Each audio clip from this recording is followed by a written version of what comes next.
শুভেচ্ছা দর্শক।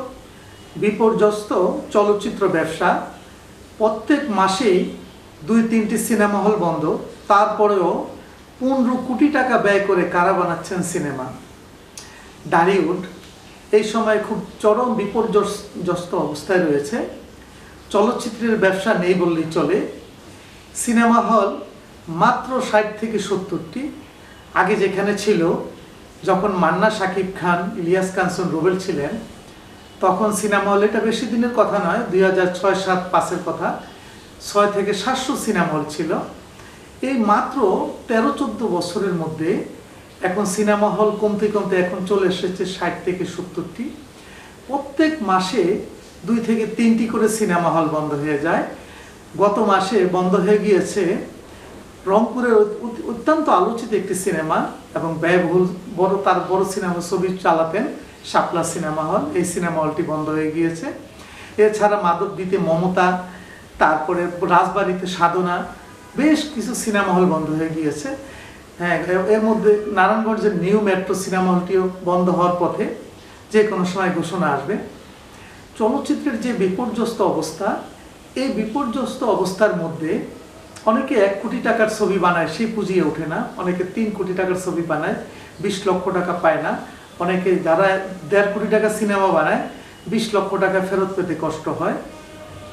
এর মধ্যে ইদানিং দেখা যাচ্ছে যে শাকিব খানকে নিয়ে সিনেমা বানাচ্ছেন 15 কোটি টাকা, অনেক সময় 19-20 কোটি টাকাও চলে যাচ্ছে। সবচেয়ে আশ্চর্যের ব্যাপার হলো, চলচ্চিত্র বিশ্লেষকরা ভেবে পাচ্ছেন না এই 15 থেকে 20 কোটি টাকা বিনিয়োগের এই টাকা উঠে কিভাবে, কোথা থেকে ওঠে। এটা নিয়ে অনেকে নানা পর্যালোচনা করে দেখা যায় যে যারা শাকিব খানকে নিয়ে সিনেমা বানাচ্ছেন প্রত্যেকেই লস দিচ্ছেন 7-8 কোটি টাকা। তারপরও কেন এই জেনে শুনে লস কেন দিচ্ছেন, এই নিয়ে নানা রয়েছে আলোচনা এবং সমালোচনা। অনেকেই বলছেন শাকিব খান বছরে মাত্র 2টি ছবি মুক্তি দিয়ে থাকেন, এক হলো ঈদুল ফিতর আর এক হলো ঈদুল আজহা।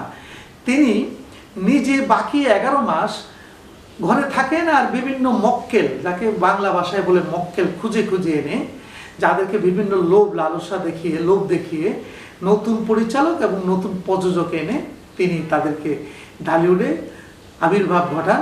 কিন্তু তাদেরকে যে মোহ নিয়ে তারা সিনেমা বানান, আসলে বাস্তবে যখন ছবি মুক্তি পায় সবই শুভঙ্করের ফাঁকি। বিনিয়োগকৃত কোনো পুঁজি ওঠে না, ওঠার কোনো সম্ভাবনা নেই। কারণ হলো এই 50-60টি সিনেমা হল আর 20-25টি সিনেপ্লেক্স দিয়ে কখনোই পুঁজি ওঠা সম্ভব নয়। আপনি একবার ভেবে দেখুন, সিঙ্গেল সিনেপ্লেক্সগুলোতে টিকিট বিক্রি করে 200 টাকা 150 টাকা, প্রডিউসার 20 টাকা 30 টাকা পায়। সিনেপ্লেক্সে 500-600 টাকা টিকিট বিক্রি করে প্রডিউসার পায় মাত্র 80-90 টাকা। এই টাকা দিয়ে আপনি 1 কোটি টাকা 2 কোটি টাকা কত লক্ষ দর্শক দেখলে তাহলে উঠতে হবে এবং উঠবে। ওটিটি প্ল্যাটফর্ম বা আপনি চ্যানেল রাইট কত আর পাওয়া যায়। এরপরে অনেকেই বলে বিদেশ, আসলে বিদেশে যারা চালায়, যে ডিস্ট্রিবিউটার বিদেশে চালায়, তারাই অনেক সময় টাকাগুলো মেরে দেয়। এমন নজির রয়েছে বরবাদ ছবিতে এসকের ব্যানারে, মানে শাকিব খান নিজেই ছবিটির ডিস্ট্রিবিউশনের দায়িত্ব নিয়ে পুরো টাকাটি তিনিই নিজে খেয়ে ফেলেছেন। প্রডিউসার শুধুই হাতে হারিকেন ধরিয়ে দেন। যারা অনেক স্বপ্ন নিয়ে ফিল্মে আসেন, একজন প্রযোজক আসলে শুধু সিনেমা বানাতে আসেন না, তার একটি স্বপ্ন থাকে। একটি স্বপ্নকে তিনি বাস্তবায়িত করার জন্য সিনেমা আসেন, কিন্তু এক ধরনের প্রতারক এবং এক ধরনের জালিয়াতির কারণে ওই প্রযোজক তার স্বপ্নভঙ্গ হয়। তিনি একটি স্বপ্ন নিয়ে যে সিনেমা বানাতে আসেন, এই স্বপ্ন আর স্বপ্ন থাকে না, পুরো টাকাটিই লস হয়। লাভ হয় শুধু সুবিধাবাদী লোক, লাভ হয় শুধু শাকিব খানের, যিনি বছরে 2টি ছবি করেন, 3 কোটি টাকা নেন আর হয়রানি করেন আরও 3 কোটি টাকা। যে বাজার কখনোই এখন আমাদের বাজার নেই, এই টাকা ওঠার মতো সেই প্রেক্ষাগৃহ নেই, সেই দর্শকও এখন হলমুখী হচ্ছে না।